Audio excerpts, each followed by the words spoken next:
Good evening. Welcome, social media. We're going to get started. We have an open conversation tonight. So if you have any questions or thoughts or comments, please put them in the chat. We'll be monitoring those. And thank you for being here. I mean, how can you not dance to that? Every week. I'm going to play it on my gravestone. You just press a button and this will be what plays. That's a morbid thought. But it's happy. Good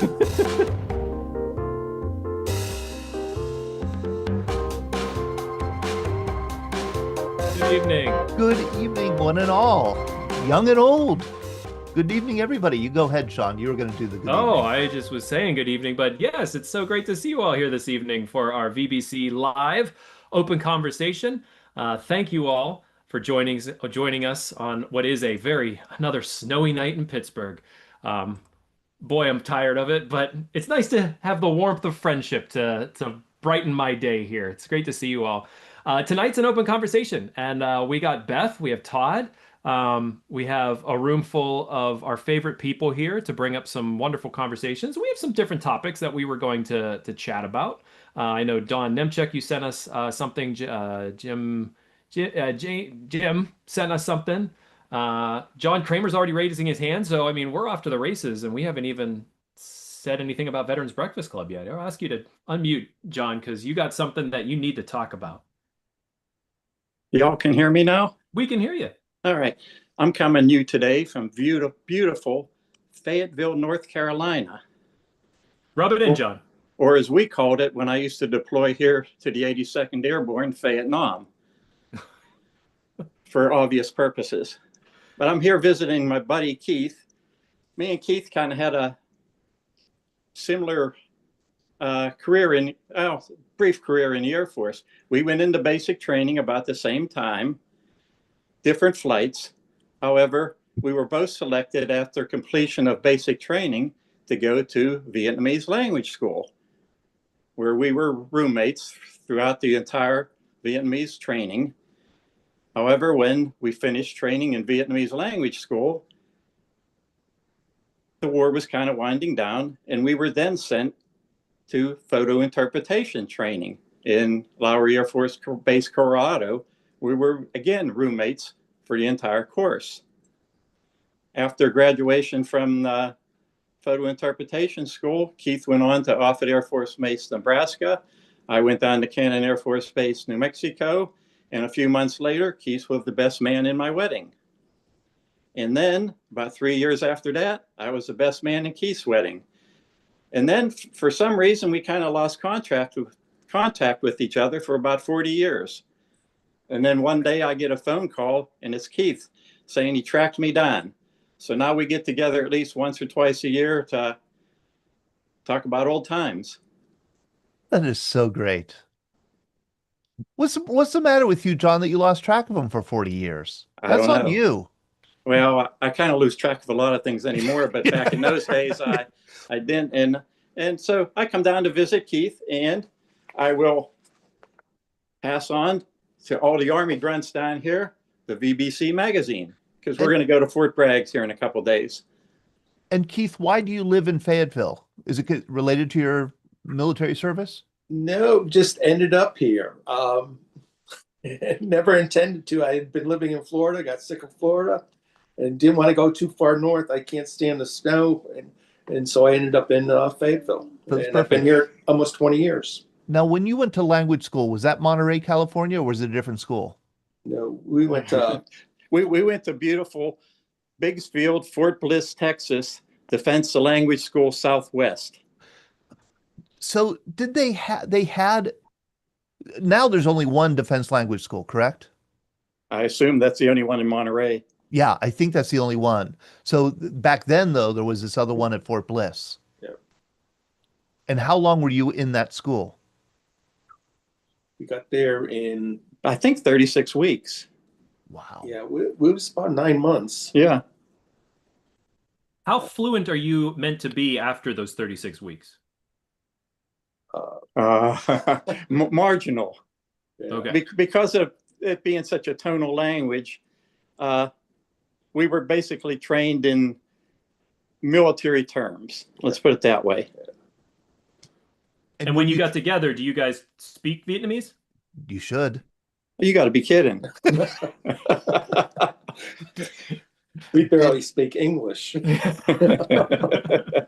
John, did you have to, like, were you trained to listen in on North Vietnamese conversations? Basically, yeah. Okay. You spent the whole day in classrooms speaking nothing but Vietnamese. And then you would go home at night and listen to things on, they had tape recorders, and you would try to listen and pick up on things.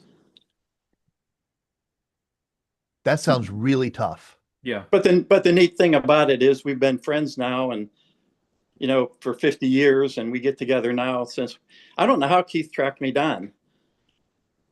How did you track him down? Just Googling and a lot of just digging around, doing searches on the internet. And, I kind of knew he'd be in the Pittsburgh area, and it wasn't too bad. Finding a phone number, though, was really tough. And but I did manage to do that, and that's when I called John. So, well, actually, what he did was he Googled it and got my son's phone number, and my son called me and said, "Hey, is this guy named Keith trying to track you down?" And that's how we got together. Yeah. I was gonna say, usually when friends not fall out, but like lose touch for that long of a time, Keith, what made you think, like, I need to find John? I haven't talked to John in a while. Well, we had such a good time together when we were together going to school in the Air Force, and I just thought, as you get older, it's like, God, I wonder where he ended up, what he do. I knew he was staying in the Air Force because I had seen him in 1981. I had visited him and his wife in Virginia, and so I knew he was going to make it a career, but I didn't know how it all ended up until I got back in contact with him. So you did not make it a career, Keith?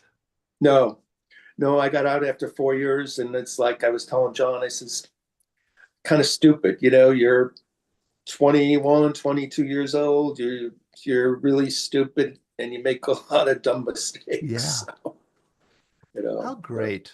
And I'm sure it's just like like that 40 years was never happened once you get back together, Yeah, it's, he has a son. I have two sons. I mean, it's just like, where did the time go? You're so wrapped up with your kids when they're growing up. That's right. And now we both have grandkids. We have granddaughters that are in college. So it's like, wow. How did that happen? It is unreal. Yeah. It's really unreal. Chris, did you have a question for Keith or John? No, I want to tell you something here. There's an old adage in the intelligence business. It goes like this: in God we trust, all others we monitor. Right? And I'm sure some of these guys have heard that before. And you can bet it. It's called ComSec, communication security. And that's happening all the time. It's been happening.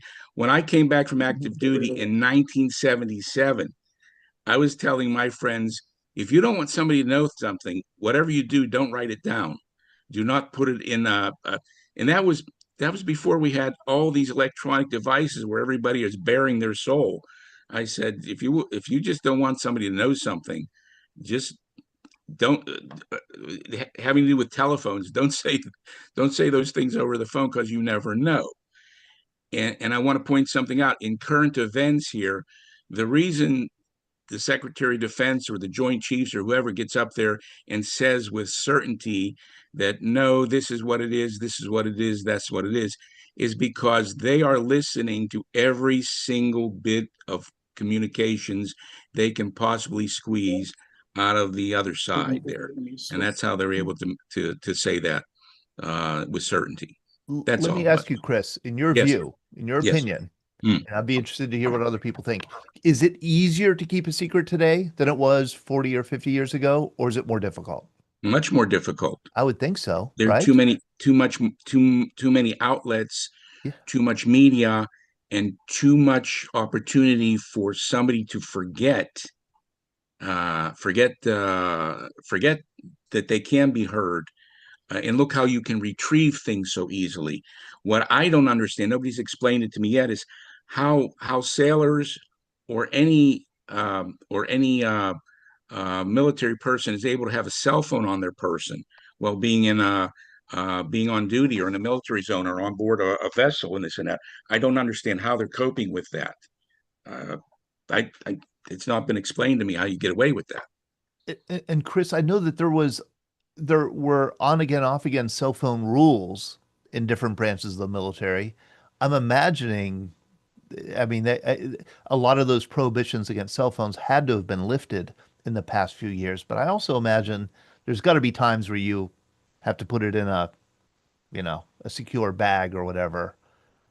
Yeah, I don't know how people do It's it. got to be a question. If we ever have a contempt by this, I mean, a young, current, recently off active duty guest, Yes. that would be an interesting question. How do you manage personal media or that kind of media on active duty? Yeah. Because it's baffling me how they get away with that. I mean, think about the fact that the cell phone is pretty much a personal tracker. The way there's all kinds of things you can derive. You don't have to plant a bug on anybody anymore. We're willingly putting it in our pocket. Correct. Correct. It's I hope you find a guest that can explain that, because it totally baffles me how they do that. I think that's a good subject. I think it's a good topic for conversation. And I think you're right. I think it would be interesting to have guests on who could speak to it. Gil. Hello, Todd. How are you? Good. There was a saying during World War II that loose lips sink ships. And that pretty much said it all. Keep your mouth shut. Don't share anything with anybody else that you don't know, who doesn't have a clearance, etc. But I'd like to share a little story that has to do with reflection and moral compass and things like that. I don't know how many of you, when serving in the military, were, whether knowledgeably at the time or after the fact, believe that you were given an illegal order. We've just had a group of 5 congressmen kind of take the holier than thou throne and spew forth a reiteration of which each one of us knew when we went in and served during and came out of the military. And when I first went to Vietnam, I flew over, having volunteered to go with the advance party of the 11th Armored Cav Regiment. So we flew on a C-141 out of Baltimore's Friendship Airport to Tan Son Nhut, awaiting 3 ships that were bringing over all of our tanks, armor personnel carriers, infantry, self-propelled howitzers, everything. In other words, the bulk of the regiment. And during that time, as a pilot, there were 6 of us that went with the advance party. Fortunately, our regimental aviation officer, Major Fleming, got us assigned temporary duty to 2 different units on Kong Lee Street in Bien Hoa. A company, the 501st Assault Helicopter Company, which is a carryover from A company, the 501st Parachute Infantry Regiment during World War II, changed its name to the 71st the following month in September '66. I flew slicks there for a week, getting some tactical, experience, area orientation, because it was in the middle of the monsoon season. And if you were on the ground, you certainly knew what the red mud looked like, or the laterite, which is supposed to give you basically a drainable surface so your trucks didn't slip into a ditch, or vehicles for that matter.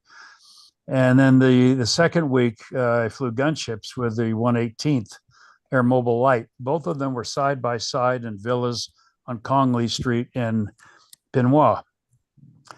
And one morning, as a temporary pilot there, I'm assigned to fly left seat, which is the pilot seat. The aircraft commander flies the right seat on a gunship mission just to fly up to Song Bay, which is there was a mountain there called Song Bay, one of the three easily distinguishable mountains in Third Corps. And we landed and shut down, and the two aircraft, both the ACs got out and walked down 100 yards and turned right and went into what I guess was a tent. I never was in it, so I don't know. But they were going to meet the Special Forces individual who had requested the mission. What was the mission going to be? So all of a sudden, the two ACs walk out with a captain in Special Forces. It was a B team, B-34. It was not an A team, which is more combat oriented. This is more of an administrative segment of Special Forces. I think it was 10th Special Forces. At any rate, this captain who's walking back with it, I remember him being in short sleeves with a black and white name tag and a yellow and black U.S. Army, which meant that he hadn't been there very long, or he would have had jungle fatigues. All these things would have been subdued. He gets in the helicopter with us in the jump seat right behind the console for the radios. It's kind of strange. And we take off, or just before we take off, I think the aircraft commander, who was a warrant, I was a first lieutenant at that point. And by the way, it didn't make any difference what rank you were when you flew in a helicopter, or for that matter, a fixed wing, I think.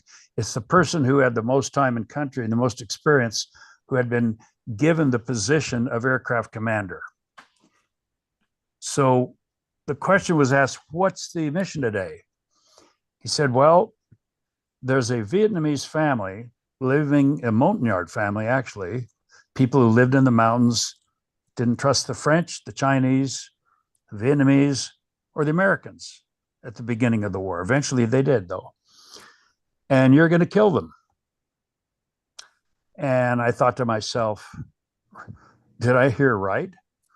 I didn't turn around and tell this captain when I was a first lieutenant, are you out of your mind? I just kept my mouth shut. And we took off. And I made a very quick decision that I hadn't come to Vietnam to take away the rights of any civilian. I don't care who it was, unless they were shooting at you. That's a different situation. These were not. It was a family of a father and a mother and a son and a daughter standing right to the left of the hut as we approached it on a strafing run. They were waving at us. I think there are a couple of people that are on today that flew helicopters. When you're flying very low level, the person not flying, in this case me, keeps his feet very lightly on the pedals and on the stick, so that if the person's flying the helicopter gets shot through the head and the helicopter immediately goes inverted and everybody's killed, you can stop that from happening. It's just common knowledge going back to flight school. So every time the aircraft commander who was going to be shooting the rockets, he had to have the aircraft in trim. And to do that, he had to use his pedals to keep the needle and ball, which is an instrument, exactly where he wanted it. So when he fired, the rockets would go to where he wanted them to, instead of going right or left or up or whatever. Every time he put in a little bit of left pedal, I put in a little bit of right pedal. Every time he counteracted me, I'd put in a little bit left pedal. He did it again, put a little right pedal, kept the nose going right and left and right and back. We weren't more than 150 feet above the ground. And he didn't say anything. And when we fired, I kicked the pedal a little bit harder, and the rockets just didn't go anywhere near they're supposed to. And the family was still waving at us, and all of a sudden they got the message, we're not your friends, or you're not our friends today, I guess. And the idea was, when I fired quad machine guns over the top of their heads, it was simply a warning, get down, get out of here. We're not your friends today. As soon as we missed them completely, the captain, Special Forces captain, said, you guys are kind of bad shots today. And the aircraft commander, the warrant, I think it was a W1, said, yeah, that happens sometimes. So I knew at that moment that he knew what I'd done and what he had probably planned to do as well. Then the captain, Special Forces guy, said, break left and have your gunner and your crew chief fire the M60 straight down into the rubber. Why? There's a VC hospital down there. So our job was to kill an innocent family, and now it's to kill VC that may be in bandages. I made an instant decision. I said, this guy has been in the boondocks too long, or maybe too short. Mm-hmm. And he's a member of a B team, probably has 15 to 18 people, completely surrounded by a VC company or battalion or regiment or division. NVA hadn't come south yet. This is August of 66. We went back and landed, and he got out, and we flew back to Benoit. There was no debriefing about that. Nothing was ever said about it. And there really was no reason to, other than to look each other and wink or, pat the other guy in the back. Because had we done what we'd been told to do, there would have been at least 9 of us in Leavenworth today. That is such a gripping story, Gil, and you have shared it here before. Did I? But yeah, you have. Okay. And it is, and Greg Yost has put keep on telling it. I think it would be, I would love to be able to write it up. And I'm wondering, I think I would like to do an interview with you where I get the details right so that we could write this up and kind of share it, because that's a big story. I think it's a big and disturbing story, but an interesting one. And so thank you for sharing that. It was the right, let's put it this way. It was the right decision to disobey the order. And he didn't say, I'm ordering you. Your job today is to kill a family, which he was not willing, as a special forces guy, officer, to take his own men out and kill. And the so-called guts behind the story is that the South Vietnamese government made a decision that in order to protect their civilian population, they could work the fields with their water buffalo or whatever, bananas, rice paddies during the day, but they had to come into a controlled environment at night that had the rough buffs, which are like a mini National Guard or whatever. Right. And these people didn't want anything to do with the Vietnamese, so they refused to come in, thereby subjecting themselves to being raped, drugged, and chained to a machine gun, haul ammunition for the VC, all those things. But as far as I was concerned, that was their decision, not mine. And until they were shooting, Thank you very much. You're welcome. Yeah, it's hard to imagine having the moral compass. That's the term you use, Gil, at a young age, to disobey an order like that. Because my instinct would be, well, I probably don't have all the information. I don't know, what do I know? Those above me probably know better. So thank you for sharing that story. I want to welcome Henry Shepke, who I believe is in his last semester of high school. I hope Henry's doing well. Henry, you could feel free to unmute and say hello if you want, and share. Happy to be here. There you are. How you doing, Henry? I'm doing great. We have a snow day today, so you got a snow day today, so you're doing great. Yeah. And you are truly in your last this is your spring semester of senior year of high school. Yeah. Okay. Yeah. Spring break is next week, so getting near the end of the year already. And do you know what you're going to be doing in the fall? I'm not sure. I'm definitely going to college. I'm not 100% sure where yet, though. Okay. So I'm still you're not sure where yet. Yeah. Okay. Very good. And what will your major be? This is music to my ears. Probably either like U.S. history or political science. Okay. We'll call it U.S. history. Yeah. Thank you.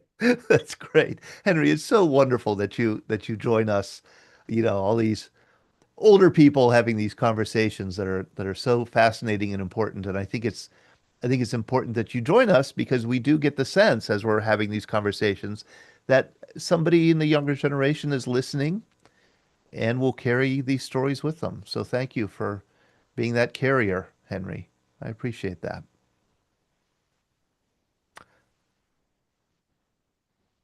We had Jim Roberts. You sent us a question, and we've unmuted. So if you want to pose it here, you're welcome to. Just one thing.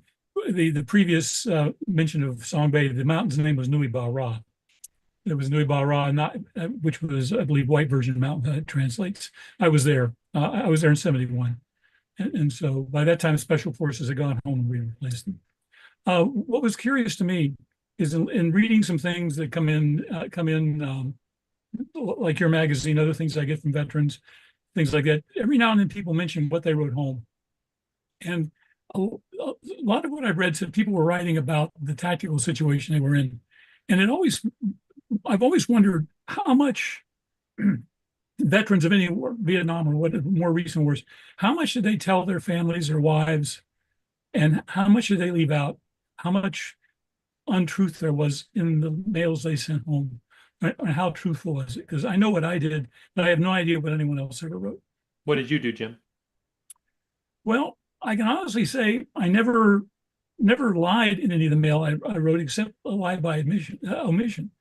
I described the village, the camp, the weather, the climate, the people, the culture, going to my interpreter's wedding, all sorts of things like that. But I never put anything tactile in there. In fact, when the interesting thing is the first time my wife really knew anything about what I really did was when she read the draft of the book. And so I even my parents, I just didn't see, there was nothing they could do to help me. I couldn't rationalize or bring myself to tell them what was going on tactically, because all I was going to do is create worry. When I went out on operation on a mission 3, 5, 7 days, I would write several letters, date them ahead of time, and give them to the medic. The medic would drop them in. We'd get a work chopper in every day to pick up a mail bag, and he'd drop the letters in the mail bag, so it seemed like I was just writing letters because I was still there. And so just to keep sort of it wasn't every day, but just sort of keep a steady flow. There weren't these 7-day gaps in the letters, which would make Linda believe that maybe I wasn't where I said I was. Did she, when she read your book and kind of realized all the things that you may not have said, did she feel any sense of betrayal or understanding as she sort of She's standing over here. She refused going. She just nodded her head. Yes, she did. So both those feelings. Yeah, I think that's the one thing she's never really forgiven me for. But again, I just didn't see the need to put that kind of worry and pressure on her or on my family for the time I was there. You know, it wasn't. I wrote one letter every time I went out, which was basically given to the medic to send home if I didn't make it back. And it basically said, "I'm sorry, I couldn't keep my promise. I'm not coming home." And so when I would get back off operation, he would hand me the letter and I'd tear it up and throw it away. Go to someone like Brad Washaba. Did you ever, you came from a newer generation in a sense. Did you write home? Sure. You know, when I was deployed, the telephones were coming in, but it was a long line and a long wait in between opportunities, and the internet really wasn't that robust. So we wrote home, you know, as well as we could, and talked about the weather, the conditions, just, you know, day-to-day stuff. And, you know, it always ended with, "Don't worry about me, everything is fine." And that may be a lie by omission, but what else are you going to tell them, you know, that they would understand, you know? And so that was how we did it. But I put a question in the chat. I know we had censorship of mail during World War II, outgoing mail. When did we stop that? What did that happen in Korea? Great question. I don't know. Did it? Did it happen in Vietnam? I mean, No. were you guys allowed to write whatever you wanted home from We Vietnam? put your address under, wrote free where the stamp was supposed to go, put your address on it and mail it. Never got intercepted.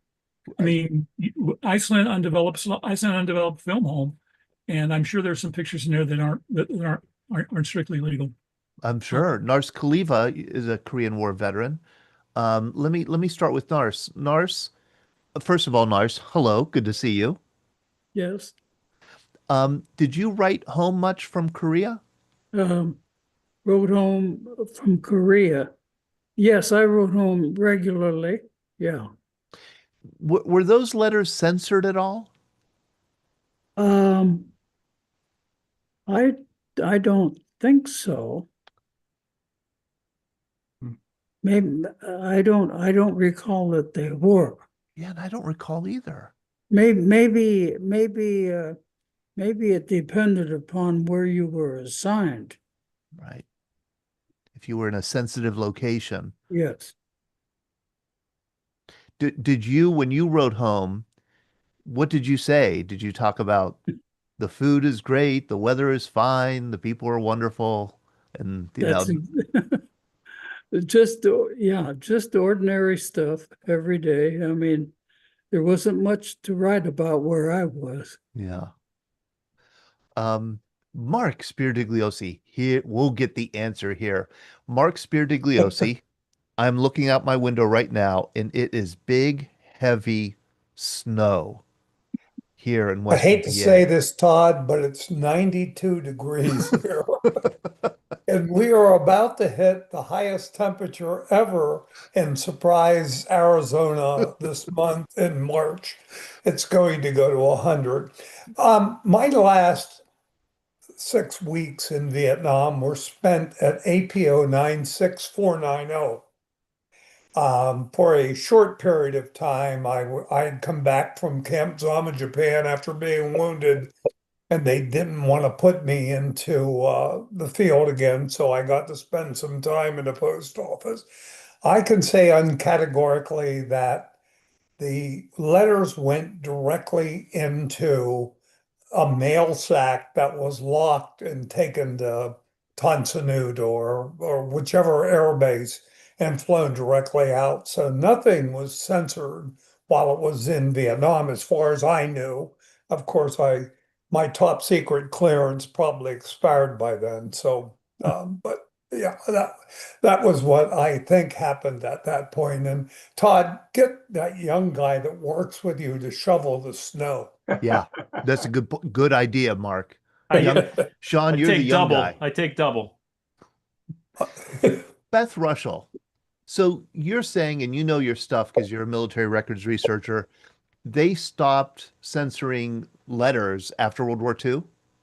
Yeah, well, Sue Watson actually just put in the chat. I don't know if it was a specific month, but in 1945, I didn't realize that until Chuck Marwood, local Korean War veteran. He's my brother-in-law's grandfather, actually. He showed me the book that he had made, or that he had printed, published, whatever. And I'm like, there's so much detail in these letters, because I was used to looking at World War II letters, which Yes. said nothing, Right. like nothing in them. I've read so many letters from World War II, and they couldn't. But yeah, Korea, he said that they didn't censor them anymore. I think the big question is, why did they close that office? Yeah, why did they think it was okay after World War II to say? Yeah, maybe they were putting too much man hours and money and time into censoring it and realized that it really didn't matter. I don't know. Brad? Well, I wanted to switch to a little bit of humor in uniform dealing with a male, and I'll address this to all the Navy folks in the audience about the male buoy watch that's established on ship. Do we have any sailors that want to comment on the male buoy watch? Are we allowed to talk about buoy watches? The male buoy watch. MAIL, male buoy. Is that a floating buoy in the ocean? I know what a buoy is, Colonel. Yeah, just wanted to, for all you land lubbers, just wanted to make sure we understood from the beginning. Chris has his hand up. Yes, Chris. Yeah, it's like a snipe hunt. It doesn't exist. Right. You would convince Look at Larry.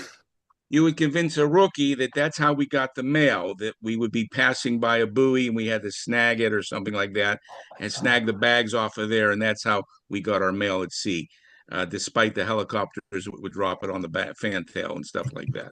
I love watching Larry Kilmeyer laugh at the memory of that. Snipe hunt and mail buoy and other things like that. That's the same thing. I would so fall for that. I would fall for it every time. Well, it makes logical sense, somehow. But so in practice, in the 80s, this is how it worked, Todd. They would, the sense of humor on a ship while you're at sea for so many days, you have to do something. So they would target somebody, a young sailor or a Marine, usually a junior officer, and they would write up an official order from the captain to the entire ship. informing them of the mail buoy and the situation that we'll be at sea for an extended period of time with no chance for mail delivery except through the mail buoy. And this would be a plane that would fly to the predetermined spot in the ocean and drop this buoy from the aircraft. And they would issue binoculars, a helmet, and a whistle or a bullhorn, and put somebody on the forward part of the ship with binoculars scanning the ocean, looking for this buoy. And they would allow us to go on for a predetermined amount of time, and they would say, Mal Buoy watch to the bridge, and you would see this person march very briskly to the bridge to receive his next set of orders. And then, a few minutes later, you would see him sheepishly disappear below decks, not to reappear until he thought it was the laugh was over. But I would yeah, so fall for that. yeah, it happens, and that and crossing the equator and all these other traditions the Navy has at sea. You could write a book about this. I don't know how much they allowed to do it nowadays with, It's still for those one. still with hate, harassment, hazing, and all that. But it's a good laugh. It's everybody's, gets over it and just has a good time. That's fun. Rick Erisman, did you ever pull the mail buoy watch trick on anyone? No, but that was usually saved for the seaman apprentices, the new guys on board. I did write letters home. My mother kept them all. But during the Med Cruise 370, I composed 7 familygrams, as I call them, giving our ship's locations, movements, port visits, and all, and mailed them to family and friends. And I still have those. And they were called familygrams. That was I called them familygrams, sort of after Zumwalt seagrams. But our ship's COs would compose a familygram maybe once a cruise to keep the families at home informed of our movements and how we were doing. And that was perfectly fine. You were allowed to say where your ship was. Well, no, I just mailed them. No, I used the computer, on the ship, typed them on the ship, mimeographed them, and mailed them, just like I did my applications for the Park Service. While you were aboard ship. Oh, yeah. So I want to get to Ron and Dave and then Chris, but I want to read a letter that one of you wrote from Vietnam, and that's you, Jerry Augustine.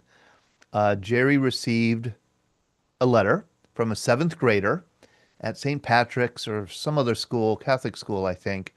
Sal Bramante, his name was. And Jerry, you had to respond to Salvatore Bramante, Buckingham Street. And this is what you wrote, Jerry. Dear Sal, thank you very much for the interesting letter. I wish you good luck as pitcher on your school baseball team. Keep up the good work. It is wonderful to hear that I'm in your prayers, and I'm thankful to you. I will tell you a little bit about myself and answer the questions you asked me. I'm 21 years old, and I have a pretty wife named Beverly. I also have a son, Jerry Jr., 1 month old. It will be great to go home. It will be 8 months more before I get to see them. My sister Nancy lives in Hartford, and my parents live in Middletown. I came here in August. We do much patrolling and make friends with the Vietnamese. It is an interesting country, but I'd rather be in the United States. Your friend, Jerry. I think that's a perfect example, Jerry, of what you don't say in letters home. What was not said in those letters, I think are... Do you remember sending that, Jerry? Oh, yes. Yeah. And then another thing, too, I was sending home rolls of film. I took 200 photos while I was in combat, and every 12 pictures in a row, I would send them to a developing company, and the return address was my mother's home. So I didn't see the photos until I got home a year later. So you never saw those photos until you got home? Correct. Yeah. And you were sending them to your mother? Right. Yeah. I was sending them to a Clark company in Boston who would develop them. I put in $1.50, whatever it was, and the return address was to my mother's house. And then when I got home, all the photos were there. And Jerry, if she looked at those photos, she must have thought, "What the heck?" Because there's some weird photos in there. Yeah, during And there are combat. photos of combat in there. Right. But I never told them how bad it was, what we were going through. I talked about the weather, just like all these other fellows. They don't want them, my mom and dad, I didn't want them to worry, and my sister. And that's what I did. Wow. Come to think of it, um, you know, we didn't want them to worry. Yeah. Thank you for that, Jerry. Oh, Boy, yeah. and it's a touching letter that you wrote to that young boy. Yeah. And it's really funny. I just found that about a month ago. I sent it to you. Yeah. And I went through all my mother's belongings because I had to. My son passed away Right. last April. He was 58, and he was living in the old homestead. Right. And we went through everything, and I found all my letters that I sent to my mom and dad. I didn't realize how many letters I sent home. Yeah. And I found them all in one of the drawers, and I'm going through them to this day, and very sad, but for what we went through, of course. And I kept them up to date, what was going on over there. Yeah. Ron Gianta. Yeah, Todd, how you doing tonight? Good. Well, when I was called active duty after September 11th, 2001, it was a different time for me. I worked in a crisis action team, which was a secure trailer inside a fence, inside a fence. You had to go through 2 levels of security to get to work. And then you left your cell phones in the car. And if you had a briefcase, you had to open it and show what's in the briefcase, and the same whenever you left. So when we went to work, it was a totally classified environment. I mean, there were secret documents all over the place. And we were at work, we had a NIPRNet unclassified computer and a SIPRNet, which was the classified computer. And a lot of the work we did all was in the SIPRNet, the classified computer, because we were assessing Air National Guard units across the country, filling Air Force requirements during operations Enduring Freedom and Iraqi Freedom. And I never wrote letters home, but I would call home every couple of days, and my mother or my wife would say, what are you doing? What's going on? And I couldn't tell them anything. I just say, oh, just busy doing all kinds of paperwork and stuff like that. And I tell them what I ate for lunch, what I ate for dinner, what I'm gonna have. I just talked about off topics, but I could never really talk about what I was doing and what was exactly going on. Mm-hmm. And I'll go back to the first anniversary of September 11th. My son Anthony was leaving Kashkanabad. They called it K2, Uzbekistan. And he was coming home, and he was supposed to stop in Baltimore. I was going to pick him up, and he was going to stay with me for a week, and I was going to drive him home. Well, I had attended a meeting in the Pentagon, and basically, when I heard all the preparation of what was going on for the anniversary 9/11 and what they expected and all this other stuff, I just told my wife, when Anthony calls you, just tell him to keep going home, that I have to work long hours. I'm not going to be able to pick him up at the airport, and it's just going to be too busy for him to be where I am. And that's all I could say. And what was amazing is we were working issues for combat air patrols over Washington, D.C. for the first anniversary of 9/11. And all the units we selected to come in from other states to fill these combat patrols, all that information was classified the day we were working the issues. So that night I'm in my apartment, and it's a CBS Evening News, and what do I see on TV? But pictures of the fighters and the units that were flying into Washington, D.C.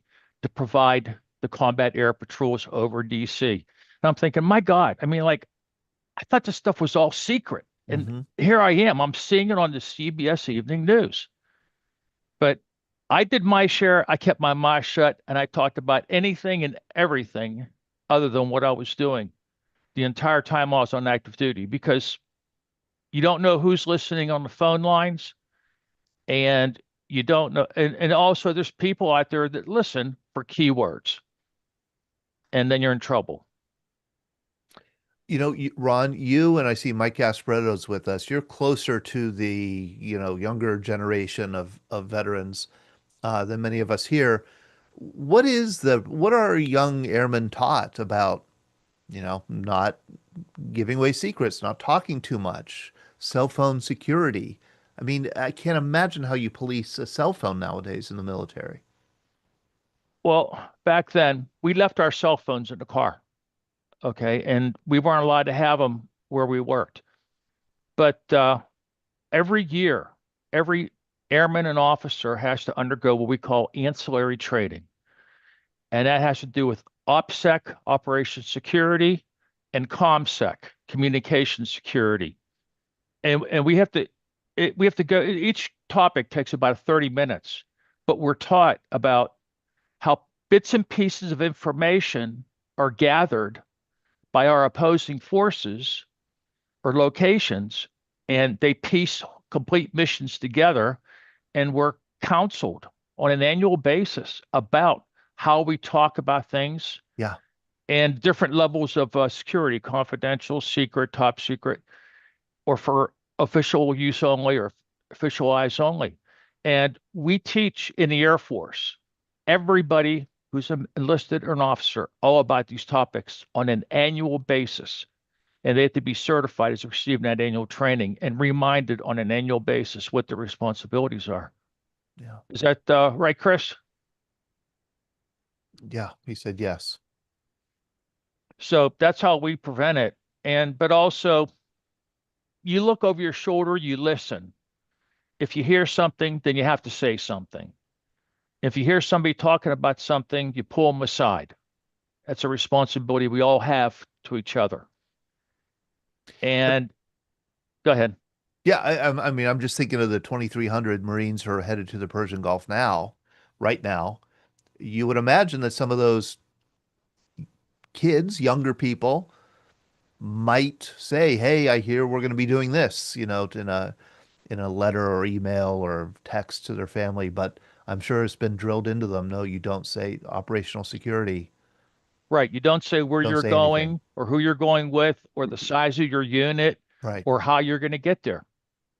I mean, because what you're doing is you're setting yourself up to be a target. Yep.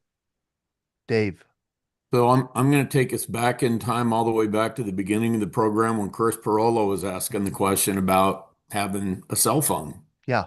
Because I was going to respond earlier, but I actually got a call on mine because I'm dealing with some family stuff. But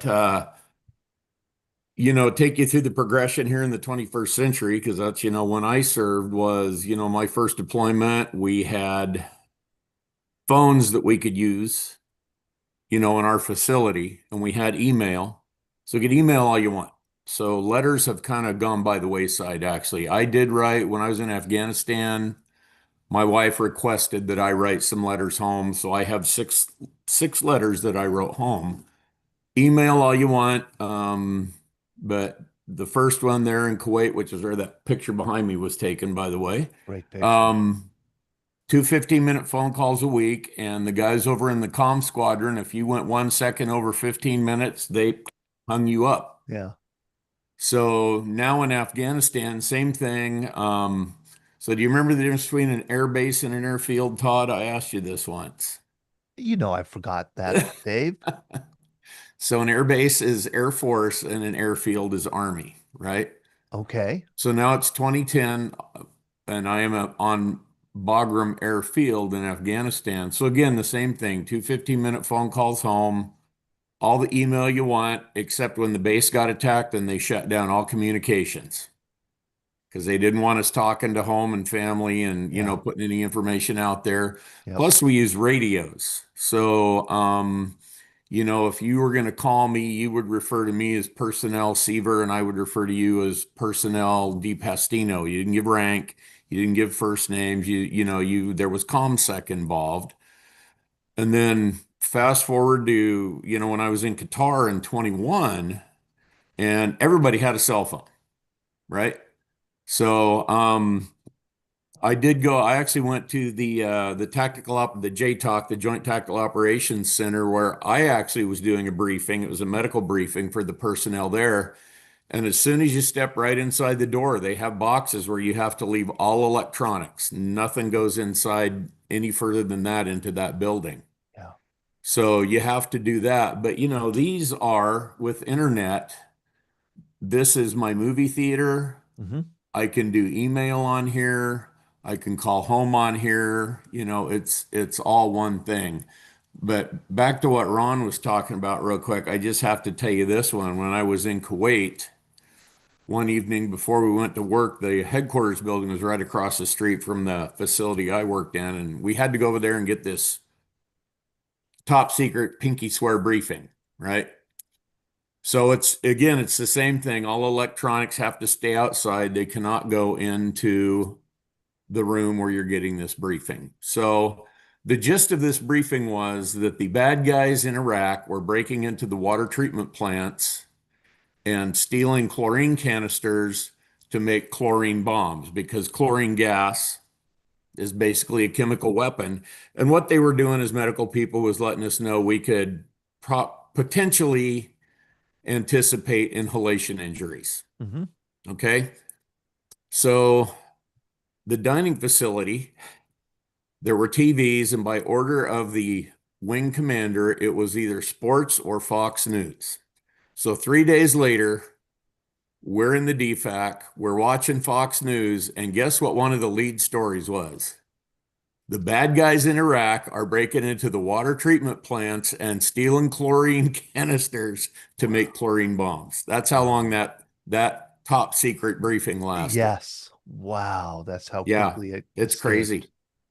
Boy, Chris Perlow.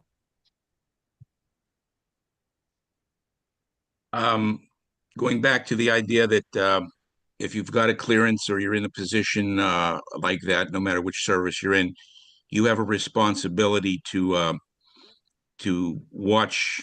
You have to watch out for breaches and report them if you see them. I got tested once as a reservist. I was on an exercise in Naples, Italy, and me and another guy, another reservist there, we were buddied up there, and we were there was a young lady who was active duty, and she was the admin person, and she had the same clearances as us and same access. And one weekend, first weekend we were there, we sitting in the cafeteria there, and she was explaining how she'd gone down the Fleet Landing in Naples and met these two Russian sailors and had gone aboard their it was a cargo vessel. It was a merchant vessel there, but they took her on a tour of their vessel, and she spent a little time there, and she thought it was pretty interesting. They were pretty nice guys. Well, that's a clear breach. Her having this clearances that she had put herself under the control of an adversary by going aboard that ship alone without any supervision. And that is a breach of security right there, which should not have happened. It's bad judgment, but the fact that she did it put it upon her to report the encounter to superior. Well, me and the other guy, we were in a dilemma here because we were passing through, so to speak, for our reserve time there, but we were in the dilemma of having to finally come to grips with our duty to report this incident, to rat her out, period. Mm-hmm. That was it. Yep. So, we angst about it a little bit here, but we came to the conclusion that she was a little bit of a loose cannon anyway. Her personality made me think, well, how does she have a clearance? But that's beside that. That might have been part of our decision here, but no. Clearly, we had to do something. So luckily, I knew her boss. I knew her master chief. We had served together years before, and so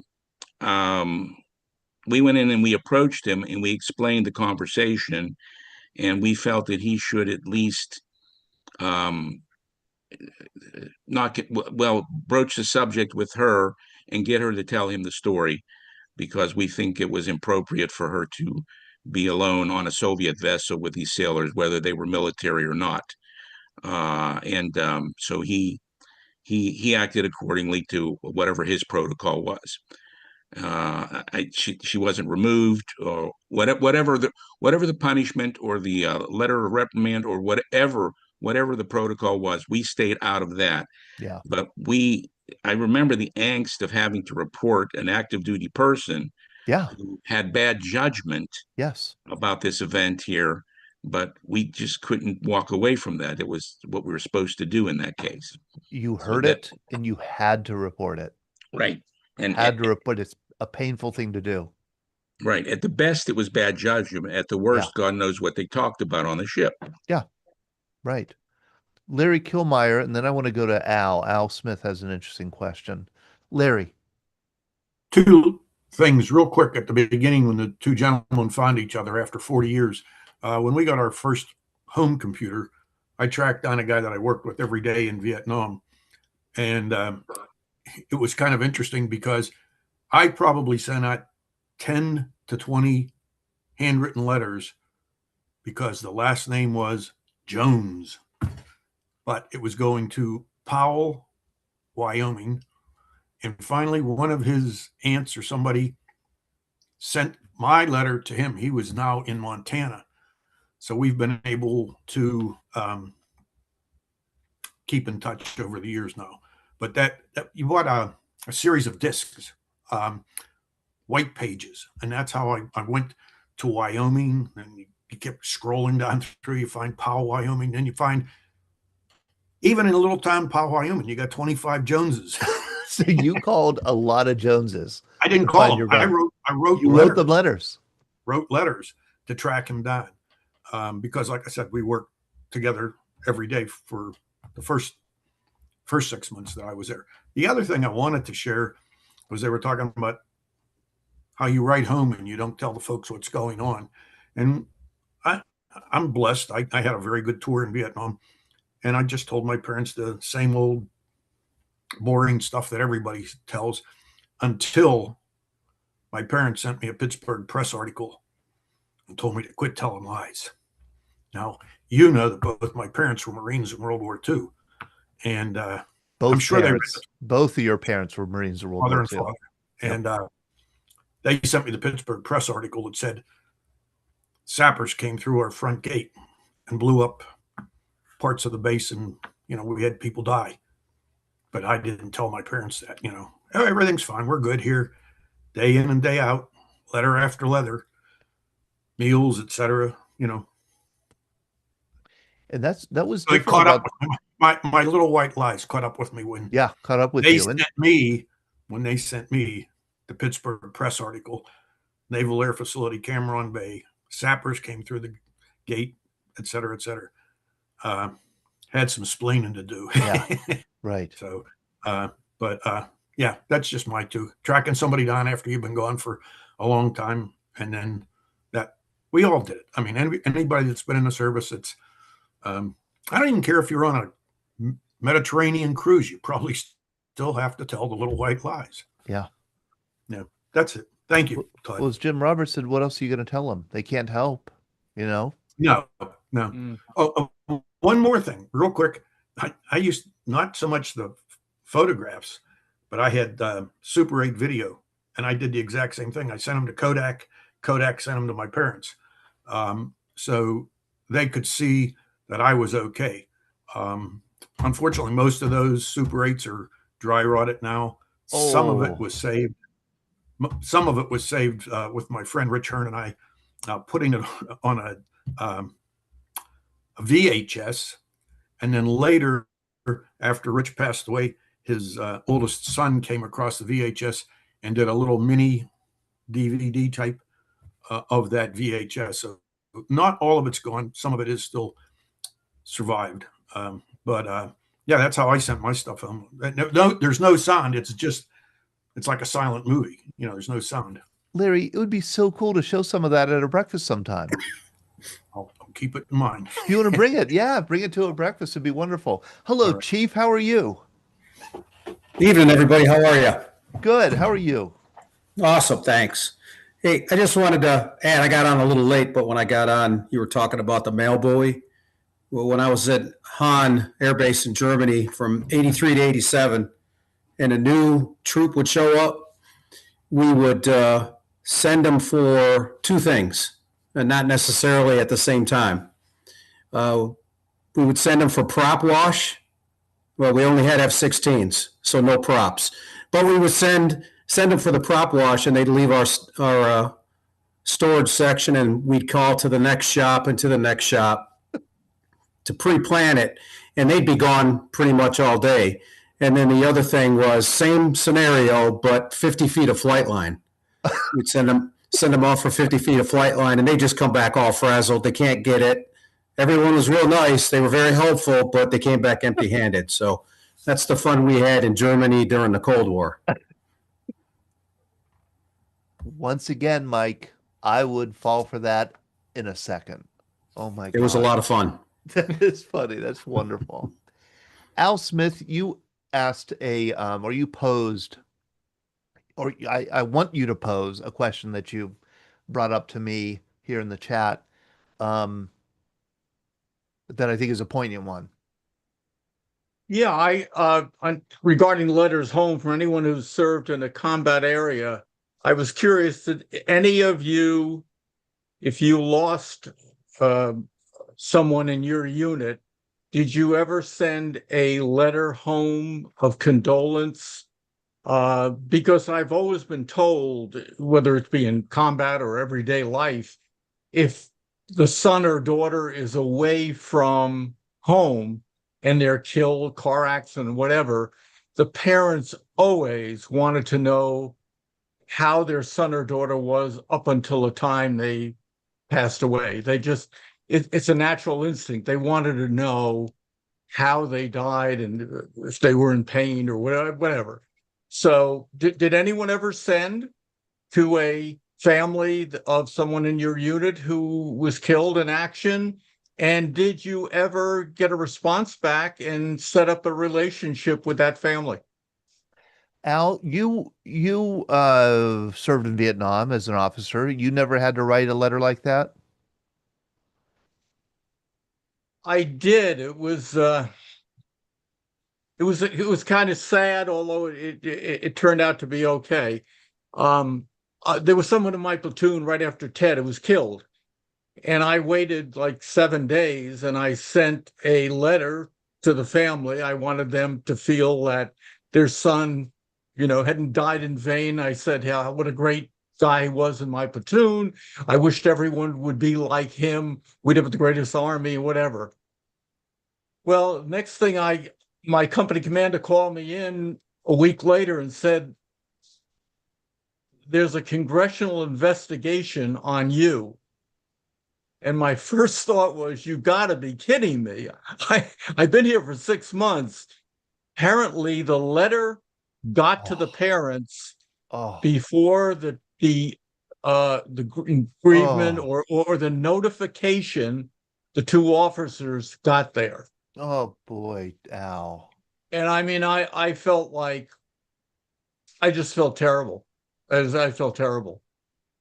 And as it turned out, Congress did an investigation on how this all happened. They went and talked to the family, and the family said they didn't want anything to be held against me.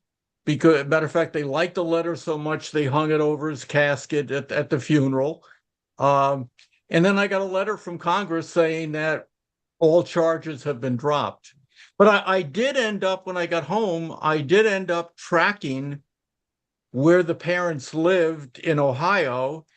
And I got hold of them. I said, would you like me to come out and see you? And of course they said, yes, please come out. And so I did go out and I did see the family and whatever. So the ending was much better than a terrible situation. What a hard letter to write. Oh boy. Dave Seaver.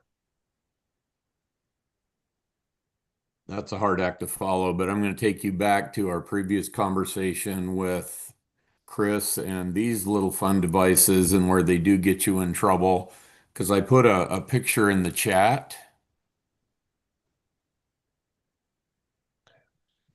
And I don't know if you can get that up on the screen. Let's see. This is the letter? Yeah, and no, it's a cover of Stars and Stripes magazine or newspaper. You might have it, Todd. I don't think I have it. Do I have it? Oh, maybe I do. Let's No. do, there we go. Let's do that. Let's send it. That might help. Durr. Yeah, that's it. Yeah, it Okay. tells you how good I am with technology, right? But you'll see that if you're able to blow it up, you'll see that it's August 25th, 2021 is up at the top there under Stars and Stripes. But the headline is Troops in Qatar. Not the big There it is. headline Yep. up there, Yep. but the one Yep. below. Troops in Qatar running on fumes amid Afghan evacuation. Because we were never supposed to have Afghans stay on our base, and over the 2 weeks of the evacuation, we wound up with 58,000 Afghan refugees coming through or on our base. And everybody was just scrambling to take care of these people. And of course, that starts going out on social media. Yes. And when Yes. this hit, boy, I'll tell you what, it was nothing but trouble. Yes. Because that wasn't supposed to get out because, you know, everybody in DC, and I'm not going to mention names, were talking about how great things looked and it was going swimmingly. And yeah, there were a few hiccups, but overall it's going great. And I remember one individual saying it looked great from his perch, etc. And the truth kind of got out there via Stars and Stripes. And then, of course, the national media picked up on it. So that caused some trouble. And if you remember, the headline on that one was August 25th. You remember what happened the next day in Kabul was the bombing at Abbey Gate. Mm-hmm. So then all that started coming through as well. We started getting the casualties from that. So it was a mess. We were kind of the ugly baby of that whole airlift. So they really didn't want that getting out. You know, if you recall, all the attention was on Ramstein in Germany and how they'd set up all their tents and had everything, and it was all wonderful, and they were delivering babies. And well, we delivered babies too, and we didn't have the first thing to deliver babies with, but we delivered 9 of the little critters while this was all going on. So that never got out because we were never supposed to happen. Right. But it got out because people started getting on social media. And it caused a lot of problems. Yes, I could imagine. I could imagine. I want to invite Colleen Cuba. If you want to unmute, you certainly can. You put an interesting thing here in the chat, Colleen. Your father was the great John Weinheimer, who passed away last year, a Vietnam Marine, very active here in Pittsburgh with Vietnam Veterans Incorporated and other groups. A wonderful, one of these warm, wonderful, big-hearted Marines who served in Vietnam, and he passed away sadly last year. But Colleen is his daughter, and she wrote here in the chat, did any veterans use an audio tape to communicate with families back home? Not sure how to play these now. My mom and dad sent these back and forth. The box reads, Ampex Tape-a-Letter. Would love to know how to play these. Thank you for sharing your stories. Colleen, someone did once bring in reel-to-reel tape, and I bought on eBay a used old player, got it playing, and we digitized it. And we actually played some of the excerpts from the tape at a breakfast where he was. And man, was that fascinating. But I bet there's a way to access those recordings. But if anybody here knows how, let us know. Nancy Smoyer. Yes, I wanted to back up to the question about, or to the conversation about writing families and or getting in touch with people. And when I was in the 90s, I was in Washington, D.C. for a while, for several months, for several years, working on a program with the Friends of the Vietnam Veterans Memorial and the program was In Touch. And the idea was to get families who lost somebody in Vietnam in contact with veterans who knew them. And so we would get requests from the family to get in touch, or no, requests from the veterans to get in touch with the families. And then we would try to call around the country to find that family and see if they would be willing to talk to the veteran who was looking for them, who knew their relative. And we hardly ever knew if the contacts were made. With permission, we would send out letters to both the veteran and the family and say we made contact. And occasionally we got a letter back saying we did make the contact and it was wonderful, but mostly we didn't hear too much back. But it was, what was interesting is that all the families that wanted to talk to somebody who had been with their relative. And on the other hand, there were some of the members of the family that didn't want to. We found that it really was interesting. The parents maybe would, maybe wouldn't. The sisters almost 100% would. The brothers were very reluctant. And then another breakdown that we found is when we, depending on the part of the country that we called, in the South, they were very welcoming and would help us try to find the family. In the Northeast, they would be very, less accommodating, less friendly. And it really, I dreaded the calls to New York and New Jersey, whereas the ones in the South were really nice. So it was a good program. It faded away. Nancy, your brother Billy was a Marine who was killed in Vietnam. Did your family get contacted by people who served with him later? No, we did get a letter from his CO, but it was sort of a perfunctory one because my brother was there for such a short period of time.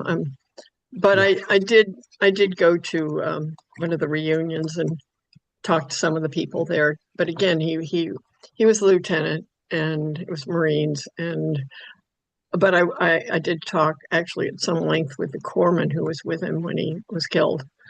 But other than that, people didn't know him. Other than the corpsman, nobody remembered him, which didn't surprise me. How long was he in country before he was He killed? was only there he's only with his unit for 2 weeks. Okay. Yeah. Boy, oh boy. Thank you, Nancy. I want to share a couple things. This looks like that tape player, the MPEX tape player, Colleen, that you might need to play that. The tape-a-letter, reel of tape. I'm going to look into that more because I think it'd be fun to recover. Although you might not want to hear your parents' recordings to each other, Colleen. I'm just warning you. And then the other thing is, Scott, you put in this wonderful letter, Scott Masters, written by a World War II veteran. Where is Scott Masters here? Oh, there you are, Scott. Barb Smith asked that we read that out loud. Do you care to read it? I can read it. I don't know if it's especially interesting. I think the whole idea is it's pretty mundane. The guy that I got this from is now 104, but he wrote this when he was about 19. And it basically is a letter to his mom from Fort Dix. And he's just talking about leaving Fort Dix at 12:30 on Thursday. We hit Washington at 4:30 and stayed until 7:45. From there, we started again. We slept in our seats. What little sleep we got after about 50 stops or more. We landed in Augusta, Georgia, about 14 miles from the camp, a short trip. Then we went and had chicken for supper, ham, potato, and eggs for breakfast. And then he was quite excited about having fried chicken in Augusta, which was apparently the first time he had had that in his life. And then he wrote another letter to his sister as part of the same thing, asking about high school basketball scores. I mean, it was, just stuff Yeah. that a teenage kid would write. But Yeah. interesting to look back and to read cursive once again. It's been a while since Yes. I've had to do that. Yes. Okay, hold on that thought there, Scott, because you said that, and I saw Barb's comment, and I said, okay, I'll try to read this, and I start looking at it, and my computer looked at it as well, and I'm allowed to highlight the whole letter and copy the text and put it into Word.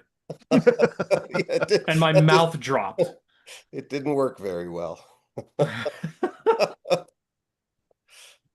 Do you know how to read cursive, Sean? Yes. Okay. Hey, I'm just asking. I'm just asking. I'm not Henry Shepke's age. Yeah, students can't read it anymore. No. Yeah, I mean, I would say I maybe have just a few kids in my class who can read it, and I only have one who writes in cursive that I can think of now. Clem, how are you? Good, Todd. About communications, excuse me, I can recall in November of 1966, I'm guessing mid-November, sometime maybe around even Thanksgiving, I was contacted by a ham operator, and I can't remember exactly who it was, how I got contacted, but the fella came into the laboratory and asked if anybody wanted to send a message home through this ham operator system. And so I did. I wrote down some things, and he went ahead and sent it by ham radio. How that works, that operation works, I don't know. But that was in November. I came home like December 20th or 21st. The family still hadn't received it yet. They actually received it. It was late December that year, a little bit right after Christmas. I was home when they got it, so it took well over a month to get it. But I don't know. Does anybody else have anything regarding a ham operator message? Now I'm a little confused here, Clem. So this was a like typed message that would be sent somehow by ham operators?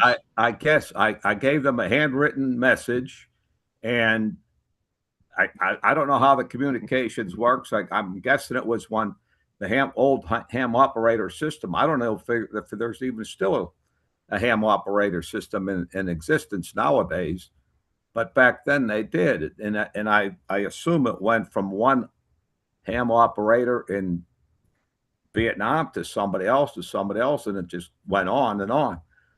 But it took well over 30 days for it finally to get. I got home before it actually got there. Because there was the Mars system, right? The military auxiliary radio system. Maybe it was something like that. Even I'm not sure. But that was voice. I remember it being called the ham operators. Okay. Huh. So maybe it was sent by Morse code. Had anybody else used the ham operator? We'll ask. We will ask. Bob McCormick, how about you? No, I didn't use the Mars system on any. But my mother saved every letter I wrote, and it's the same. You talked about the weather and any good thing that happened, like some odd thing would happen that was nice. And the other thing was I got the opportunity to go to the USO in Saigon and call home. On a phone, it was like a 3-minute call or something. 3-minute call. It was around my birthday, right. And one of the other guys knew it was my birthday and took me in and knew how to do it. How great. Call home. And I have another compliment for you. The program Thursday on the Holocaust is heart-wrenching, and everyone should see it. It was heart-wrenching. Yes. It was heart-wrenching. And I do recall, okay, I'm a boomer, as most of us are, and I do remember some anti-Semitic things in my youth. I don't know whether they were in the area, like people in the area. I don't think it was my family, but I remember hearing some anti-Semitic things in my, like I said, my youth when I was probably before high school age. Yeah. So it was, I believe it was quite common.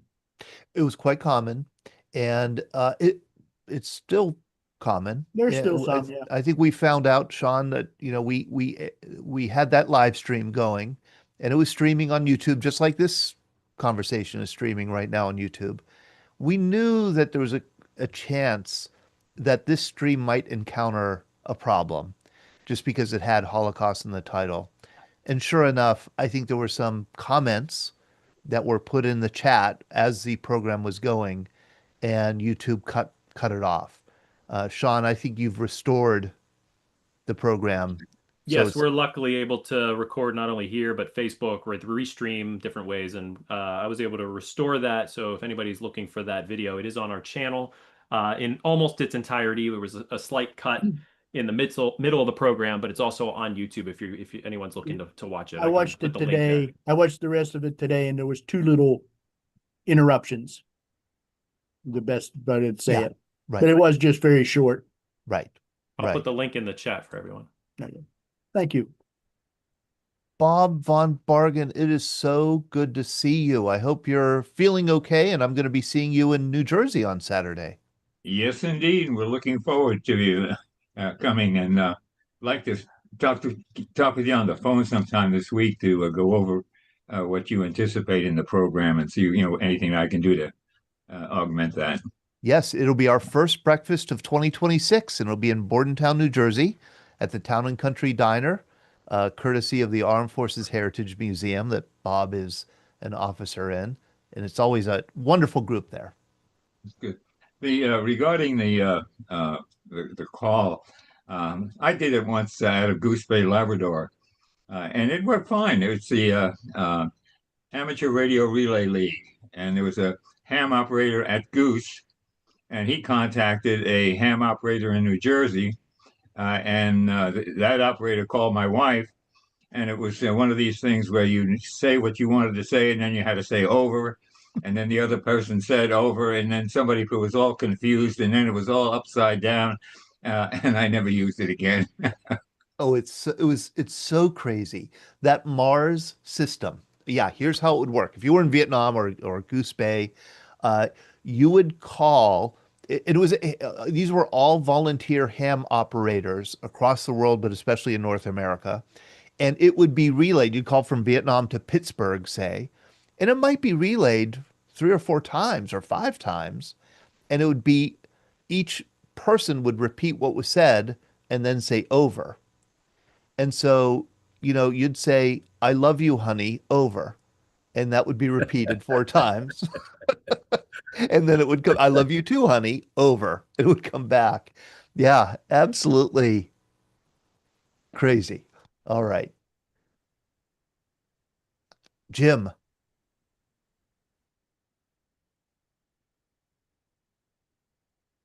Oops, sorry. That was my bad, Jim. My apologies. Okay. No, same thing about the Mars. My understanding, I never used it. One of the guys on the team did. They actually got a voice-to-voice communication with the person they were talking to. It was just through 2 ham operators. But the problem was the over business was confusing for the person on the other end. So the USO in Saigon was an interesting situation. You sat outside the telephone booth and you opened the door and you made your call, collect, or whatever it was going to be. And the moment the person picked up, you closed the door and the clock started for 3 minutes. At the end of 3 minutes, whoever was next in line opened the door and you were out. But what was interesting, I had to go down to the hospital in Saigon near McVie Annex for Major sent me there for a test to be tested. And I was tested and the Dr. A said, "Okay, we're done with your test. We're going to have you talk to Dr. B." And so once you wait in his lounge, so I went in the lounge, there was no one there. It was actually air conditioned, which was nice. And it was a phone on the table and I nosing around. I picked it up and it said stateside dial 7. So I picked up the phone, I dialed 7 and the operator came up. She said, "Who do you want to talk to?" I gave her Linda's phone number and phone rang and Linda picked it up. Wow. And it was no time, no charge, nothing. And so I told no one about this. I didn't tell anyone on the team. This was my secret. And whenever I had a chance, that's where I would take some time and go to the lounge and call in when I could. I love it. I love it. And Renee, I love Renee's comment. Barry Goldwater was a ham relayer for the Mars system. He was a U.S. senator, and he was doing this kind of volunteering for it during the war. Deb Bussinger, good to see you or hear you or see your hand. Hi, can you Hi, hear me? how are you? I'm good. I'm good. How are you? Good. Usually I'm off because I'm in my pajamas, but today I'm not. Good. I got my ham radio license last year. I haven't got my radio yet, but I got my first notification was one of those typed. It went from ham operator to ham operator to ham, and like a radiogram. And this was it. I had to. There's usually a form that they have, and there's things in the exact right place. And so he told me how to write it on a piece of paper. So this was my first ham radio contact. So that's just what Clem was saying, a message that was passed by ham radio. Yeah. From one person. And then they called me. Somebody called me on the phone to give me the message. Now, so Deb, you are aware that there are things called cell phones? Yeah, I know. Okay. All right. Just so you're aware. And so what made you want to become a ham operator? Well, I bought my van so I can travel around and do interviews. Yep. And I had it set up so I could also put a ham operator station in it because I would like to go help like in emergencies or parades or events and be able to communicate without having to depend on the satellite. And I just thought it would be fun. So. Oh, Deb, you're so great. Could you tell people about the van and the interviews that you do, please? I work at the Maps Air Museum. Which is the Military Aviation Preservation Society Museum in North Canton, Ohio. Yeah, and we back up to the Akron Canton Airport. And in 2018, I volunteered from 2012 in the library there. And I come across a whole bunch of interviews, and I said somebody should be doing this, and nobody was doing it, so I started doing it. So I have about 115 interviews, I think I've done. And I wanted to build out a van so I could travel and take my equipment with me. Well, I got that done. Now the weather won't cooperate for me, but so hopefully I did have my first interview in the van. It was actually with the RV place that upfitted my van. When I was talking to them, they said, "Oh, we have a veteran." I said, "Okay, well, he'll be my first interview then." So I went back up there and sat in their parking lot and interviewed him inside the van. So. And you are yourself an Air Force veteran? Yes, I am. Yeah. God, how many years in the Air Force? Oh, just under 4. I got out when my second son was born. So I worked on A7s and A10, and the A10s in the shop, instrument and autopilot, and on the flight line on A7s. A long, long time ago. All right. Thank you so much, Deb, for joining us. Good to see you. It's been a while. Deb joined us on our 2023 trip to Vietnam. Yeah. And that was a wonderful trip. Joe Griffiths. Yeah, Joe Griffiths. Yeah, hello, everyone. Thank you. Todd and Sean, another great subject. One great thing about listening and being around Vietnam veterans, they all have so much in common. They're not worried about getting a pat on the back or telling everybody how great they were. Even down to writing a letter to home. We all wrote crazy letters about the weather, playing softball, the food sucked. We didn't complain about anything. But I want to pass on the guys and the women on here tonight, the ladies on here tonight. I don't think we fooled our moms because when Walter Crock come on at 6 o'clock at night, all you saw was death, shooting, rice paddies, elephant grass, soldiers carrying M60s on their shoulders. They never showed what we wrote in the letters. And I think our moms figured that out. Yep. And they just prayed and they never questioned us about what we wrote. I think that was important. And one other fast subject was my brother-in-law was dating a girl that was born after her brother was killed, Silver Star recipient, Eddie. And my wife she was living with her mother. My wife went to get her hair cut at Cheryl's mother's house. And I did not know Cheryl had a brother died. So when I got there, the mom and dad held my hand for like a half hour. Then they took me into the dining room. That was a shrine to Eddie, Silver Star, 3 or 4 Purple Hearts, And the mother brings out a box of reel to reel tapes. The whole dining room was full of letters from that they saved that were in frames, and it was a shrine to Eddie. And the mother says, Joe, do you know where I can get a recorder to play these tapes? And I said, I'll try and find one. I have one at home. And I said to my wife, I hope I make the right decision, but I don't want to give it to them because I would imagine their pain would have only grown worse hearing his voice. It's like I have friends that their wife does not remove their voice on the answering machine when you call their home. Oh, 6 months later, it's eerie. Oh yeah. And it's so and I hope I did the right things. Anybody here wants to comment that I did it wrong, I'll accept the guilt. But I did not give a recording because I didn't think the mom and dad could handle that pain. And I just didn't do it. So they were around. I didn't have one, but they have one. It's something about hearing that voice again. Yeah. It's different than a picture. It's more. Well, one thing, Todd, we did not fool our moms. No. Or our dads. But Joe, yours was the first war where you couldn't fool your moms or dads. In prior wars, you could because the media environment was so restricted, and there just wasn't the instant communication. But Vietnam was on the news every single night. You weren't going to hide what was happening. During the Tet Offensive, everybody knew what was happening. Colleen Cuba, thank you for unmuting yourself. Thank you for joining us tonight. Thank you for having me. Your father, John Weinheimer, was a Vietnam Marine, and you said here in the chat that you have those tapes. Yeah. And Sean very helpfully found this link to sweetwater.com. You could just buy one of these $49 master tape recorder plug-in. I don't know what that is. I will. Or something like it. But these are really, it's a really cool thing to do to bring these tapes back. As I mentioned, we did that with another vet that your father knew and played them at her breakfast. And it was so interesting and fun to hear those voices back. So if you make any progress on that, or if you want any help with finding the right device that might be able to play it, let me know, because that would be a fun thing to share with people.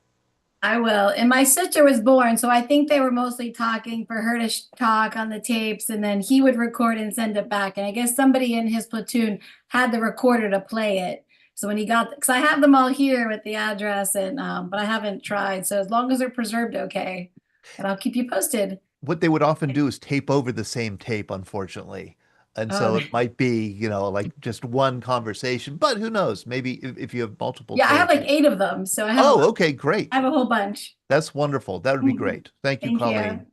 Yes, Joe Griffey's, join us in Bordentown if you want to make the drive to Bordentown, New Jersey for our breakfast on Saturday. Would love to have you. It's not a close drive. Thank you, Sean. Thank you, Todd. I'll look into it. Chris, I think you're going to have the last word tonight. Well, on the tapes, by the way, be careful. They might be so fragile. You might want to take one to a professional restorer to have them transferred first before you invest in the tape recorder. Yeah. But Todd, I don't know if you saw my note to you, please, on the chat there, but Henry said something very, very important. I don't know if he's still with us.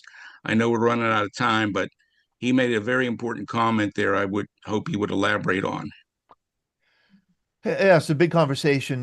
Henry made a comment about anti-Semitism in his school. In high schools in general. In public schools right now. Public schools. Yeah. Wow. But I don't know if he's there, but it just hits me as his perspective on what's going on would add to our understanding of what we see in the media now and what's happening. Yeah. So I don't know if he's there or willing to talk about it or if we even have time, but I think it's important to get a viewpoint from him someday. I think we should get that viewpoint someday. And there's a lot going on in the world that is, politically charged. That we don't generally do current events, and we certainly don't do any political or partisan conversation or debate. However, there's a war going on, and the war is, what these wars often do is something will happen, like a KC-135 will crash, and it'll shine a little bit of light on how dangerous these missions are, how dangerous these fueling missions, especially at night, are. Or there'll be 2,300 Marines be sent across the world, and it'll remind you that, what these Marines are trained to do. There'll be new forms of new weapons, drones that have never been used in the numbers that they're being used now. That opens up another conversation. So I think there's a way to talk about some of this stuff without getting too embroiled in the, partisan debates, but that shed light on just the military experience and the experience of war generally and how it changes over time. Well, we So I talk hope you about do that. Holocaust there, and here's a young man who might shed some light on what's the thinking amongst these young people, because we assume that after what we've seen happen there, that thoughts like this would never creep back into the society, and now we're seeing that happen gradually. I'd really be interested to understand what the thinking is in these young people that's causing this to rear its ugly head again. That's all I meant by that. Okay. It's Thank you, relation Chris. relation to a past. Right. All right. Thank you. Good night, everybody, and take care. Thank you for joining us. Have a happy St. Patrick's Day tomorrow. Take care. Thank you. Thank you.